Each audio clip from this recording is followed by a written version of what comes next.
What if the sound you hear in the dark isn't water dripping, but something waiting for you?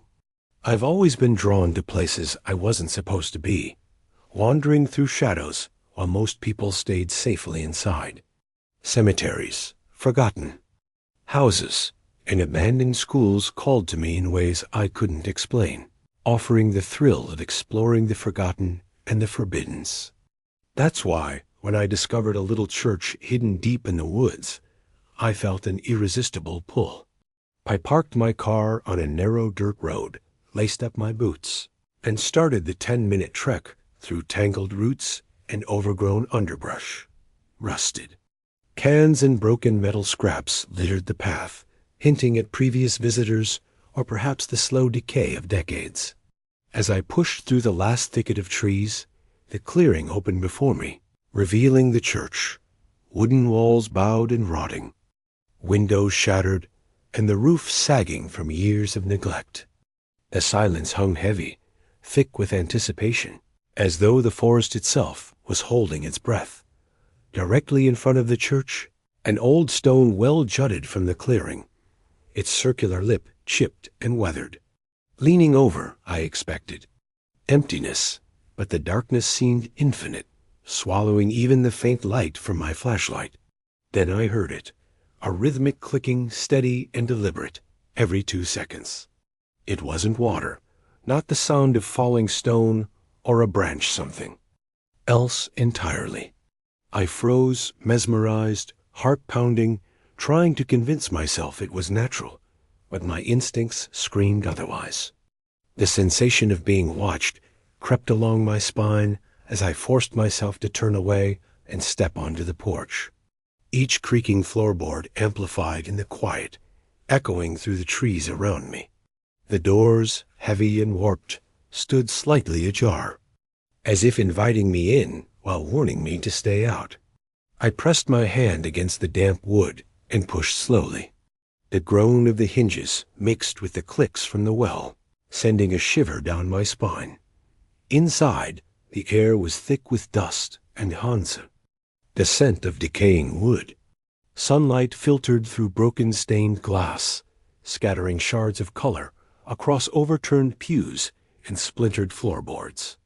The pulpit leaned crookily at the front, and behind it, a dark arched doorway beckoned. My flashlight danced across the interior as I moved carefully, noting the fragile beauty in the decay. The church had been abandoned for decades, yet it still carried a sense of solemnity, a faint echo of the prayers once spoken here. Every step I took seemed amplified in the hollow room, each sound a reminder that I was alone in a place that time had forgotten. Despite the unease creeping over me, curiosity pushed me forward, deeper into the shadows of the church. The arched doorway led to a narrow hallway, lined with splintered doors hanging precariously from their hinges. Cobwebs clung to the corners of the ceiling, and the smell of damp wood and decay grew stronger with each step. At the end of the hall, a staircase descended into blackness, promising secrets best left undiscovered. My heart raced, a mixture of excitement and fear coursing through me. Normally, basements were my favorite places to explore. They were quiet, isolated, and mysterious, but something about this one made me hesitate. Still, I couldn't resist. I stepped carefully onto the stairs, each creaking board threatening to give way beneath my weight. 7 steps down, the wood snapped under my right foot, and I plunged into a pile of dirt and debris, my flashlight tumbling away across the floor.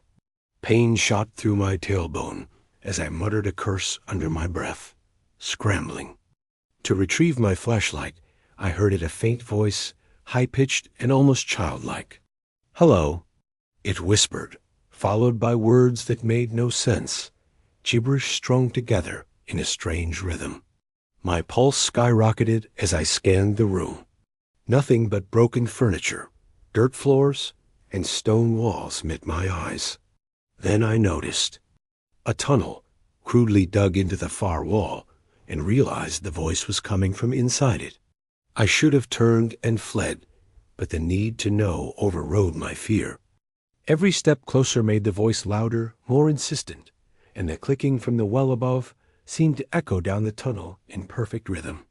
My flashlight flickered violently, threatening to plunge me into complete darkness, and I struck it. Against my hand, the sound booming in the empty basement.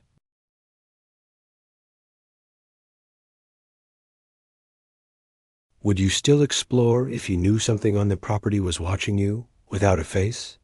It all began on a lazy afternoon when my friends John, Anthony, and I decided to go fishing in the woods near a remote farmland. The sun hung low, casting long shadows across the trees, and the air was warm with the scent of earth and grass. Everything seemed ordinary until the farmer appeared with his dog, chasing us off his property in a fit of anger. His voice was sharp, his gestures alarming, and yet there was something oddly theatrical about it. We tried to hide, but the dog found us, and the farmer, already on his phone, threatened to call the police even as he laughed with his friend. For some reason, the absurdity of it made us chuckle, and we agreed to return the next day, eager to explore the property we weren't supposed to see. The next day, we returned with caution, hiking through dense woods that bordered the property. The forest floor was thick with leaves and tangled roots, and it was surprisingly easy to get lost, even though we had scoped it on Google Maps. At first, everything seemed calm. We admired the horses grazing in the open fields, and even Peta, few thinking the owner specialized in them. But as we approached the edge of the property, the real surprises began. A dilapidated house emerged through the trees, surrounded by multiple trophy cars and a broken-down RV. The cars Corvettes, Bentleys, Range Rovers, and even Ferraris were in varying states of disrepair, some clearly stripped for parts. The sheer number of expensive vehicles juxtaposed with the rundown house made our hearts pound with both curiosity and unease. Sneaking closer, we found a decrepit shed emitting a foul, almost unbearable stench. The smell made us hesitate, and yet our curiosity pushed us forward. John decided to peek inside a camper on the property, while Anthony kept watch and I held the door open. Inside, we found signs that someone had been living there: fishing rods, bedding, and even fresh food. Tires were stacked neatly in a corner, a detail that seemed out of place with the otherwise decayed surroundings. We quickly left, uneasy but fascinated by what we had found. The property felt alive with secrets, and as we moved toward the far end, our laughter faded into cautious whispers, every noise amplified by our heightened senses. It was then that we saw him. Over the vegetation, a man sat at a table with a black cat.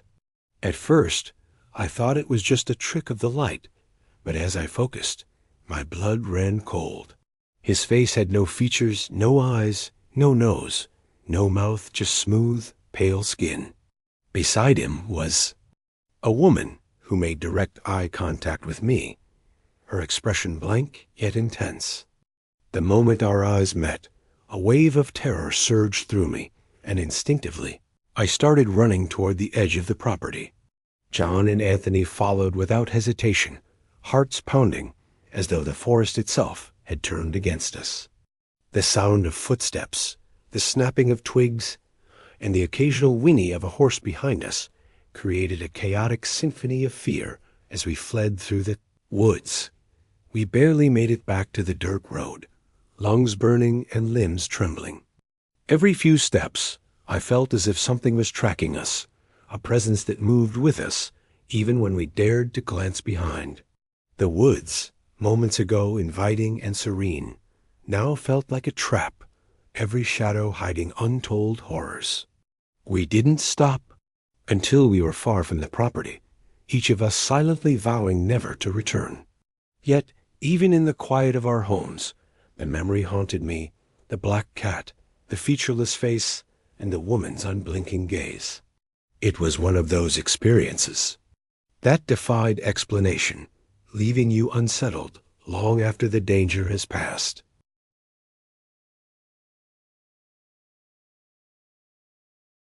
What would you do if a simple adventure turned into a hunt? And someone was shooting at you? It started innocently enough. Miles, Josh, and I had discovered a quarry just half an hour from where we lived, perfect for cliff jumping. The dirt road leading up to it felt isolated and sketchy, lined with ghetto-looking white metal buildings and warning signs. No trespassing, and trespassers will be shot on sight. The tension was palpable, yet the thrill of discovery pushed us onward. I remember the first glimpse of the quarry, a sheer drop into deep, still water, and the rush of excitement that made my stomach twist.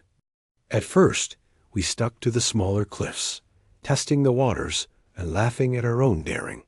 But soon, the isolation and the eerie silence of the surrounding woods reminded us we weren't alone, and every rustle of leaves set our nerves on edge.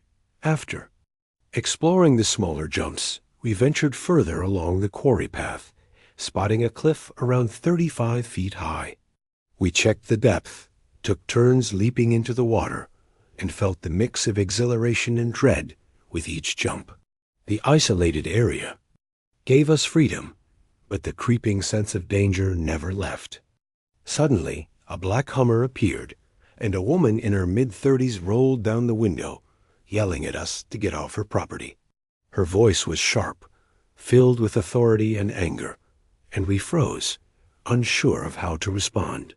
My instinct was to apologize, but the way she brandished her phone and called out a name made our hearts pound with fear. Despite our fear, curiosity got the better of us a few months later. Miles organized a group of 5, and we cautiously returned to the quarry, taking precautions this time by parking near a church 2 minutes away.